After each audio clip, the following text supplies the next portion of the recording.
A paz de Deus, nosso Pai, e de nosso Senhor Jesus Cristo. Este é um canal de opinião, reflexões e análises bíblico. Você que não é inscrito no nosso canal, mas que assiste os nossos vídeos, por gentileza, se inscreva no nosso canal. E você,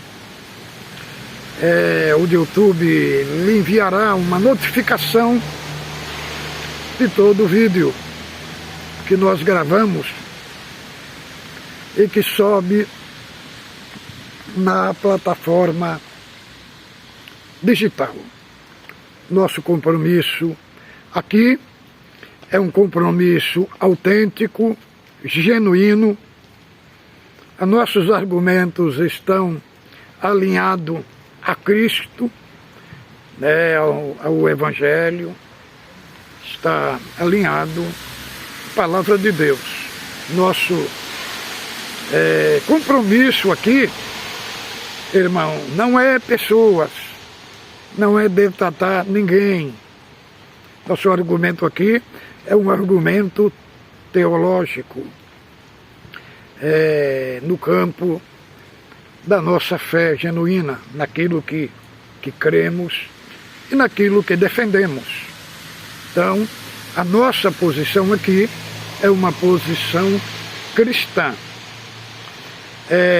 O que desconstruímos aqui é aquilo que não tem embasamento bíblico, aquilo que contradiz as Escrituras, que traz distorções bíblicas e provoca confusão na cabeça da Irmandade.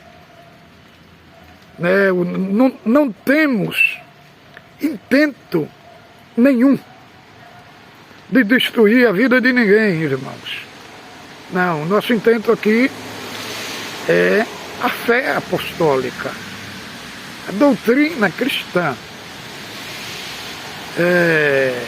Muito tempo dentro da congregação tentei defender esses pontos aqui que eu falo aqui no YouTube, mas houve uma perseguição muito grande dos anciães, principalmente do Brás, porque as ordens lá vêm.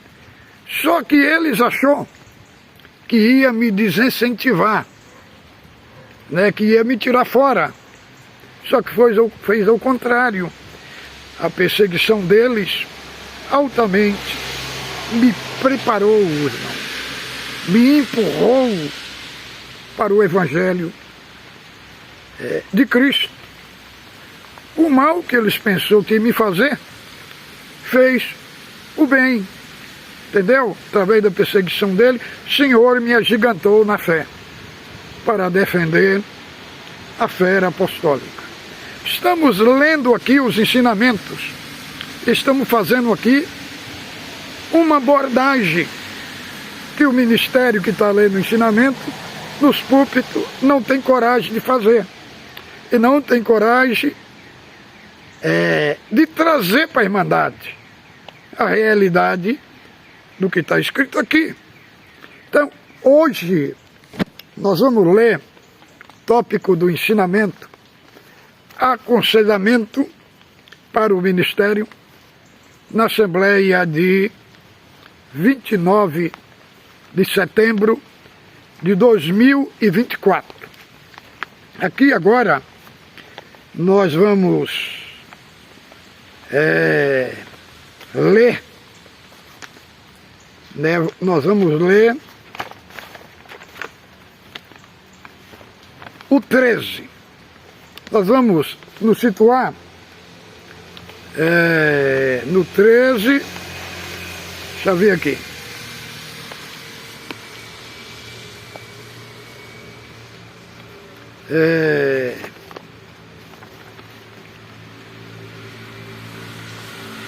No 13 e no 14. o 13 e o 14. Vamos começar agora pelo 13. A conduta cristã para o exercício do ministério. Os irmãos, prestem bem atenção, principalmente os cooperadores, anciães, que vamos trazer uma abordagem aqui e vamos trazer um embasamento do que eles não trouxeram aqui. Então vamos lá, o 13. Conduta cristã para o exercício do ministério.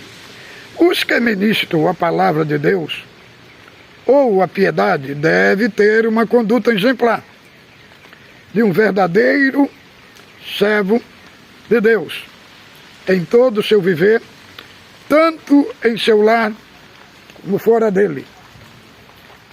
As tendências naturais e carnais manifestas na vida das pessoas não devem prosperar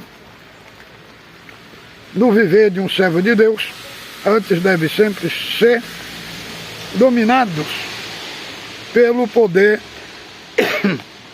do Espírito Santo que neles habita.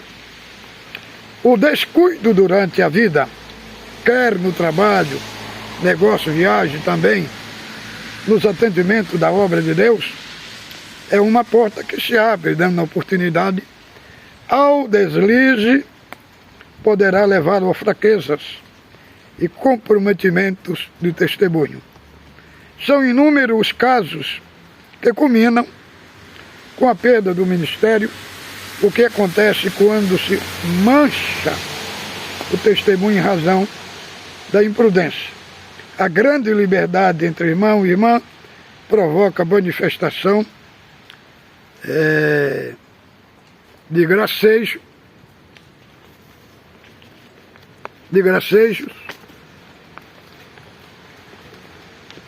carnalidades, possibilitando o desvio de conduta.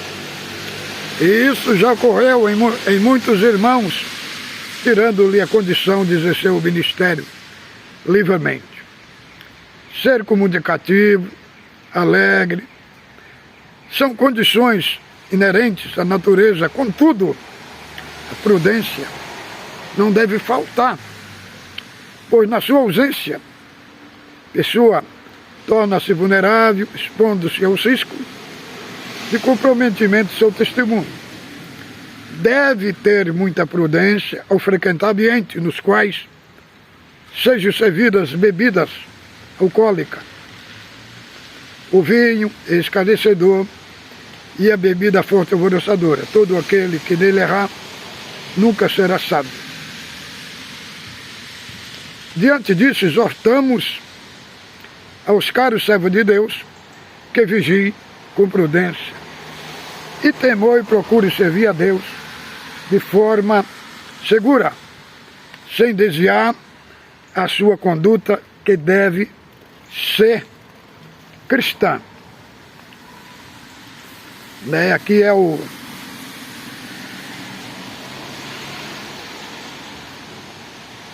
tópico, irmãos,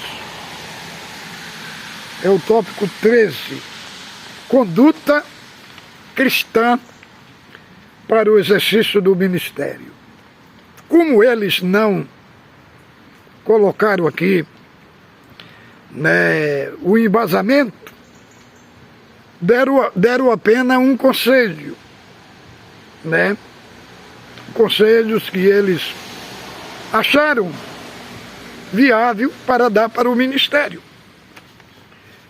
Mas, irmãos, todo conselho ele deve estar alinhado às Escrituras Sagradas.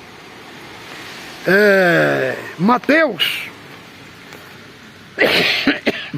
capítulo 5, que é o capítulo,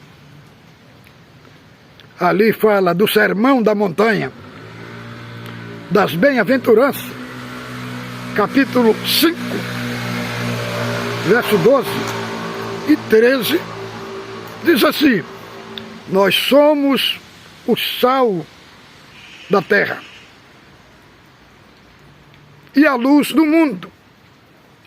Então, irmão, Cristo fundamenta a sua doutrina, ele vem tratando do capítulo 1, do verso 5, né? Ele fala: bem-aventurado os pobres de espírito, porque deles é o reino do céu. Bem-aventurado os que choram, que serão consolados. Bem-aventurado os mansos, porque ele é a terra. Bem-aventurados os pacificadores, porque é deles o reino do céu. Bem-aventurados os puros de coração, porque eles verão a Deus. Ali, Cristo está falando da plataforma do reino do céu. O reino do céu de ponta cabeça. De ponta cabeça, por quê?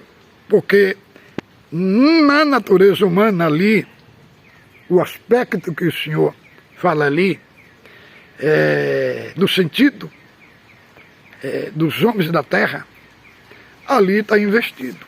Por quê? Bem-aventurado os mansos, né? Na terra nós temos um conceito que quem são os valentes? É aqueles prepotentes, orgulhosos, soberbo, que sobressai. Aqui a ordem está investida, né? Os verdadeiros valentes não são aqueles que estão por cima, são aqueles que são arrogantes, prepotentes. Não, aqui os valentes são os mansos. São os mansos que são valentes. São os mansos que são os conquistadores da terra. Então, essas bem-aventuranças, irmãos, é um padrão daquele que nasce de novo. Daquele que a sua natureza foi transformada. E ele foi feito um servo de Deus. Então, automaticamente, as atitudes deles, depois que nasce de novo, ele vai ter uma conduta cristã. Ele vai ter uma conduta diferenciada. Isso daqui não é só para o ministério, é para toda a irmandade. Então, no 5 de Mateus, do verso 5, 12, 13, ele vai falar do sal da terra. Sal. O que significa o sal, irmão? Ele falou que se o sal se tornar, perder a sua força, de maneira nenhuma ele presta. Tem que jogar ele fora. Então, o sal aqui, ele está tipificando o caráter de Cristo. Então, quando nós pegamos o sal e vamos temperar a comida, colocamos o sal dentro, ele se dissolve na comida. E o que é que aparece depois? Aparece o sabor. Então, Cristo trata aqui de um assunto sacrificial. O sal, ele tem uma propriedade nesta simbologia que Cristo usa aqui para mostrar que o nosso caráter, que o caráter de Cristo manifestando em nós, quando nós estivermos no meio das pessoas, irmão, ele vai trazer sabor, ele vai trazer edificação. E quem tem esse sal? É só aquele que nasceu de novo. É aqueles que foram transformados, foram regenerados.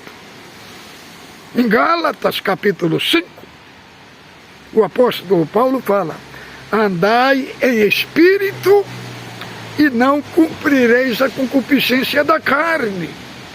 E ali nós vemos o apóstolo Paulo falando para os Gálatas do fruto do Espírito e das obras da carne.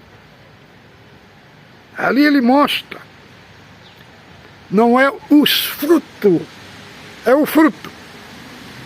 É como nós pegamos uma laranja, irmão, tiramos a casca dela e depois tiramos os gomos. Entendeu? Tiramos, é uma laranja, mas aí nós tiramos os gomos. E os gomos são muitos. Assim é o fruto do Espírito. Vamos ler aqui Gálatas, só para fazermos aqui esta reflexão, para os irmãos entender esse assunto da conduta cristã. Então, quando esta natureza de Cristo ela é reproduzida em nós, automaticamente nós vamos carregar algo dentro de nós que vai mostrar uma autenticidade de um servo de Deus onde ele estiver.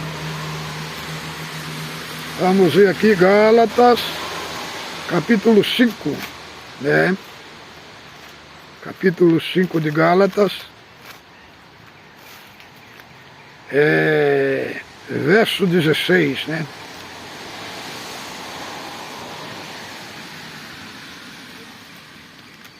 Abra aí a sua Bíblia. Aqui fala as obras da carne e o fruto do Espírito. É fruto, não frutos. Ó, digo, porém, do 16, andai no Espírito e jamais satisfarei a concupiscência, o desejo da carne.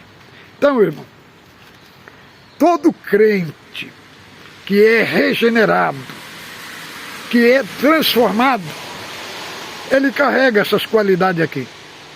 Aqui é a evidência de uma pessoa que foi salvo. É os frutos do Espírito, né? Porque a carne milita contra o Espírito contra a carne, porque são opostos entre si, para que não façais o que, porventura, seja do vosso querer. Mas se sois guiados pelo Espírito, não estáis debaixo da lei. Ora, as obras da carne são conhecidas. São prostituição, pureza, lascívia, idolatria, feitiçaria, inimizade, porfia, iras, discórdia, dissensões, facções, inveja, bebedice, glutonaria, coisa semelhante a esta, a respeito das quais vos declaro, como os que outra hora vos preveni, que não herdarão o reino de Deus os que praticam tais coisas. Agora, isso daqui, essas manifestações aqui, as obras da carne é quem não nasceu de novo. Agora, quem nasceu de novo, veja bem, 22, mas o fruto do Espírito, primeiro, amor, alegria, paz, longanimidade, benignidade, bondade, fidelidade, mansidão, domínio próprio. Contra estas coisas não há lei. E os que são de Cristo crucificaram consigo as paixões de concupiscência. Se vivermos no Espírito, andamos também no Espírito. Então, irmão, a conduta cristã, ela tem que se manifestar em todo aquele que foi nascido de novo. Agora, Colossenses, Filipenses, capítulo 2, que eu quero mostrar para o irmão uma parte, como é que nós temos que ser no meio de uma sociedade corrompida.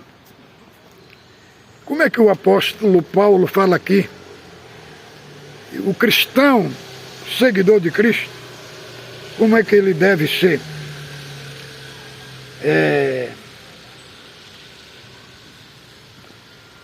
Filipenses capítulo 2, do verso 15. Leia comigo. Para que vos torneis irrepreensível, sincero, filho de Deus inculpável, no meio de uma geração pervertida e corrupta, nos quais resplandeceis como luzeiros no mundo. Que a palavra fala de nós ser irrepreensível. Nós ser irrepreensível aqui não significa ser perfeito, irmão. Mas significa nós ter uma vida cristã, que nós não damos lado para alguém apontar no nosso caráter e tentar nos desqualificar. Então, agora vamos para, aí no final ele fala aqui, ó, carnalidade, possibilitando o desvio de conduta, e eles falam para não cair na fraqueza, irmão. Este termo na Bíblia, o termo que tem unicamente é pecado, irmão. Pecado. Colocar termo de fraqueza é suavizar o que a Escritura diz. Né? Este termo, cair em fraqueza, quer dizer, caiu em pecado. Em pecado não é só adulterar, irmão. Não é só fornicar. Tudo que nós rompemos a lei de Deus é pecado. Né? O vinho é escarnecedor e a bebida forte é alvoroçadora. Todo aquele que nele errar nunca será salvo. Que está falando nós temos que ter a moderação em tudo, né? Não perder, né, a sobriedade. De maneira nenhuma, que fala o vinho escarnecedor e a bebida forte e alvoroçadora. Todo aquele que nele errar, que nele se embriagar, né, nunca será sábio. Agora vamos para o 14. O verdadeiro ofício da palavra. Verdadeiro ofício da palavra. A palavra é o meio da comunicação de Deus para com o homem. Por ela Deus falou aos antepassados, deu a lei a Moisés e aos patriarcas. Ensinou o povo pelos profetas. Tudo foi feito pelo poder da sua palavra. O anúncio do Evangelho foi através da palavra de Jesus Cristo. Por elas veio a graça para a nossa salvação. Através da palavra é manifesto o querer de Deus, seu conselho e sua advertência, que faz o homem conhecer o seu estado, sentir a necessidade de chegar-se a Deus. Irmão, deixa eu falar aqui, irmãos. Isso daqui está contradizendo o que vemos vendo, o atendimento do ministério na congregação. Conheço muitos anciães que falam assim, eu não preciso de ler a Bíblia, porque a revelação Deus me dá na hora. Então, irmão, na congregação do ministério foi desenvolvido uma cultura que a palavra não é a Bíblia. A palavra é o que o ancião sente de pregar lá na frente. Isso que é palavra. Aqui ele já está mostrando diferente, irmãos. Só que nos cultos, o jeito que o ministério se conduz da frente da igreja está contradizendo isso daqui, irmão. Porque eles não mergulham no texto bíblico, né? A profecia ele já traz tudo pronta. Tudo pronta. Não existe pregação bíblica nos púlpitos. É tudo profecia, é tudo promessa. Sai da palavra, lê a palavra, sai da palavra, nunca mais volta para ela. Entendeu, irmão? Eu tenho 44 anos, irmão, dentro da congregação. Conheço os anciães de todo o Brasil. Conheço. E a forma que eles pregam, ensinam no culto, não é de acordo com o que está aqui, irmão. Aqui é o ministério do papel, o ministério da palavra que está no púlpito, está contradizendo tudo isso daqui. A maioria dos cultos é só sentimentalismo, irmão. Promessa de bens. O que eles pregam não tem nenhum alinhamento com a palavra de Deus. Mas vamos aqui. Como o homem é nascido em pecado, naturalmente vive distanciado de Deus. Por isso Deus nos reconciliou consigo mesmo, na pessoa de Jesus Cristo. Por intermédio de seus ministros, anuncia-se até os dias atuais a palavra da reconciliação. Só que não é isso que está na congregação, irmão. Os seus ministros. Aqui não é os ministros da congregação, irmãos. Isso daqui é desconhecido da maior parte dos anciãos do ministério. Eles não sabem nem o que é reconciliação. Irmão, aqui os irmãos colocam uma ênfase como que o ministério que está pregando nos púlpitos da congregação apresentasse isso à irmandade. E isso não é verdade, irmão. O que os irmãos colocaram aqui está tudo certinho. Está de acordo a Bíblia, a Escritura que está aqui. Só que na prática isso não acontece na congregação. Não. Irmãos, esses tópicos aqui, depois dos tópicos do ensinamento, aquele ancião que atendeu quarta-feira no Brás, no Olival, Marques, entendeu? Ele pegou, Deus nos chamou nessa graça, representando a congregação, irmão. Esse senhor aí, ele não prega nada do Evangelho, irmão. Ele não conhece o Evangelho. Isso daqui é estranho para ele. São muitas instruções dadas pelo Senhor Jesus. Vigiário, para não cair em tentação. Cautelai-vos, porém, dos falsos profetas, que vêm até vós, vestidos como ovelha, mas interiormente são lobos devoradores. Entendeu? Então, é isso que nós vemos nos púlpitos. A manifestação dos falsos profetas no meio do ministério da congregação. Eu sou testemunha, irmão. Muitas profecias de anciães que não se cumpriu, irmão. Que não se cumpriu. Que destruiu muitas famílias porque creram naquilo ali. Prejuízo de negócio. Prejuízo de irmãos empresários. Entendeu? Os falsos profetas agora, como é que os irmãos falam para cautelar dos falsos profetas? Os falsos profetas que temos que cautelar é os que estão dentro do ministério, irmão. Veja os cultos que estão na congregação. Irmão, isso daqui é uma coisa séria, irmão. Como é que vocês falam para cautelar se os próprios falsos profetas estão no meio de vocês, irmão? O próprio Cláudio Mazola falou, irmão, que Cristo não entrou no céu. Só vai entrar quando a igreja entrar no céu. O que é isso, irmão? Característica de um falso profeta. Hélio Bianco falou no culto do Brás que a coleta é santa. Faz parte da obra da salvação. O que é isso, irmão? É característica de um falso profeta, irmão. É característica de um falso profeta. Cautelai-vos, porém, e quem falsifica a palavra torna-se um falso profeta.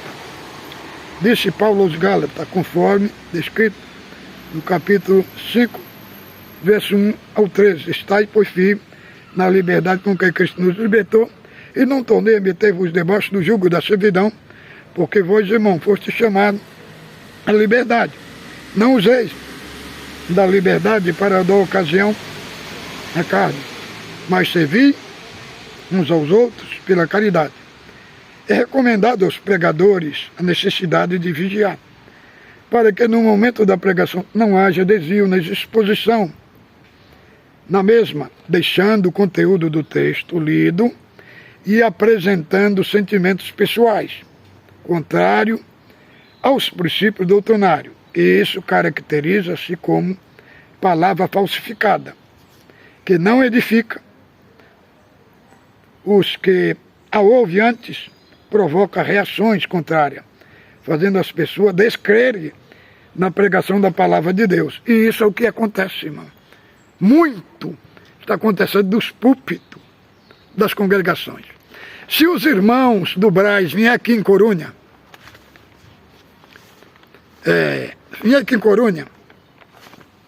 não precisa os irmãos atender o culto, não. Senta lá atrás, para vocês verem que esse ancião que vocês apresentou aqui, para Corunha, como é que ele prega a palavra. E o cooperador lá do Perídio. É só sentimentalismo, irmão. É só emoção. Isso não é aqui, só aqui não, irmão. É em todo lugar que está a congregação. Irmão, eles não respeitam o texto que lê. Eles passam por cima. Irmão, isso é em todo o Brasil. O que os irmãos estão falando aqui nesse sentido, está tudo corretamente. É igual está lá em Gálatas. Mas na prática, nos cultos, é tudo ao contrário, é palavras falsificadas. É recomendado aos pregadores, a perversão da pregação leva cada vez mais o pregador a amenizar o propósito da salvação, anunciando o que o povo gosta de ouvir.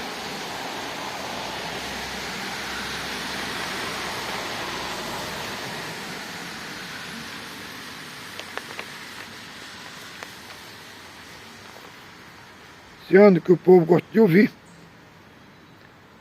em detrimento da verdade do Evangelho.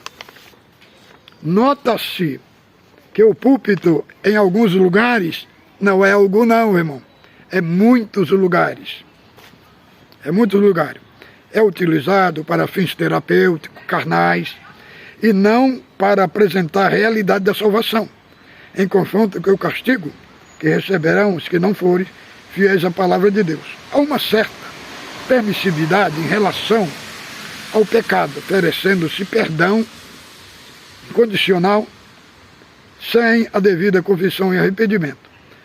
Quando no culto se propõe aos ouvintes apenas sucesso na vida terrena ou sentimental, em vez de anunciar Cristo como única forma de salvação, sucede uma heresia doutrinária. É agradável o pregador, ainda que inconscientemente, utilizar a mensagem da prosperidade, pois isso massageia o seu ego, fazendo-os tornar-se um exímio pregador, e assim rouba a glória de Deus em detrimento do louvor que só a ele pertence. Nos locais onde essa prática existe, há uma superpopulação de ouvintes que busca exclusivamente realização pessoais.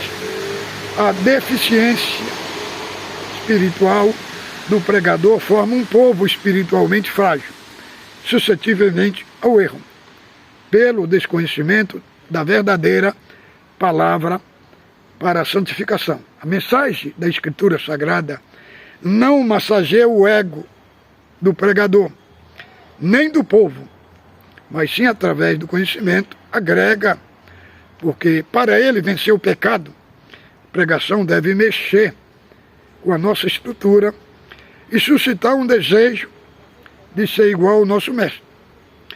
Ela deve denunciar o pecado, pois somos atalaia, e vendo o avanço do pecado na igreja, advertir os fiéis a que não sejam vencidos pelas tentações.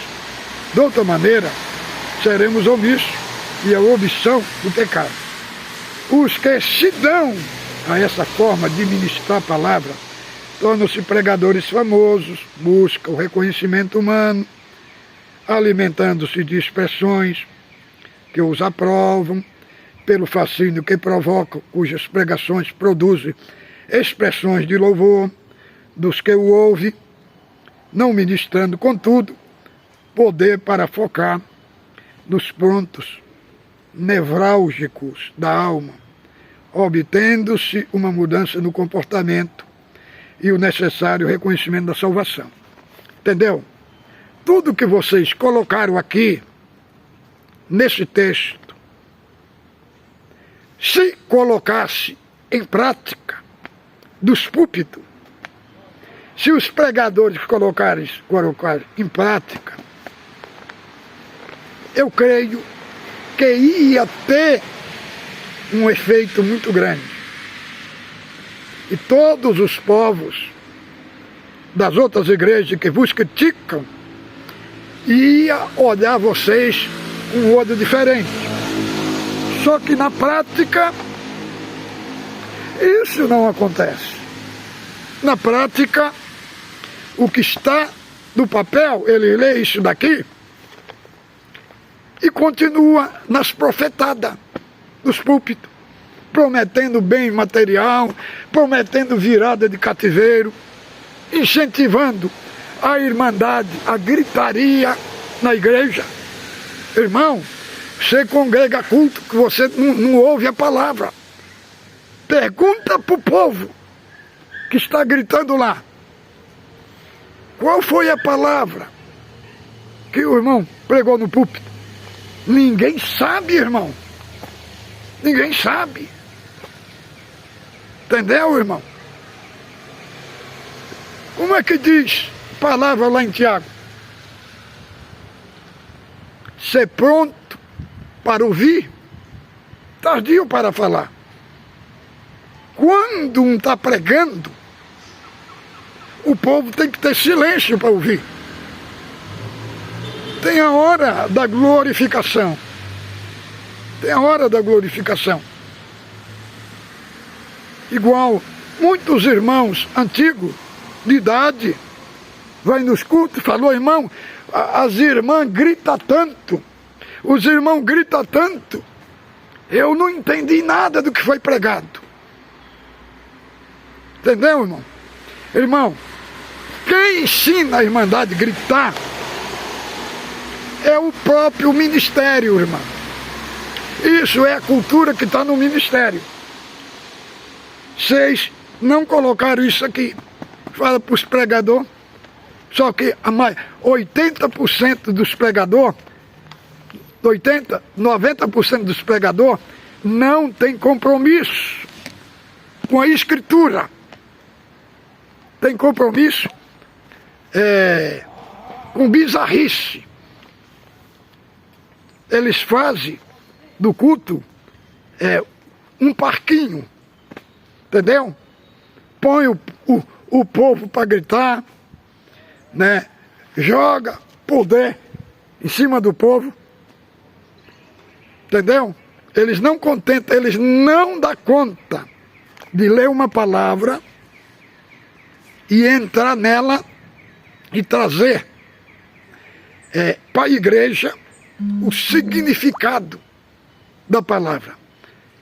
Eles não dão conta, irmão. Eles leem a palavra, entra num pouquinho ali, e aí depois descamba para a profecia, para a promessa. É isso que está no púlpito. Então esse papel, esses tópicos aqui, não vai servir de nada para eles, irmão. Nada. Entendeu? Bonito seria se isso daqui fosse praticado. Então, é esse meu assunto de hoje. Fique com Deus, ósculo santo no vosso coração.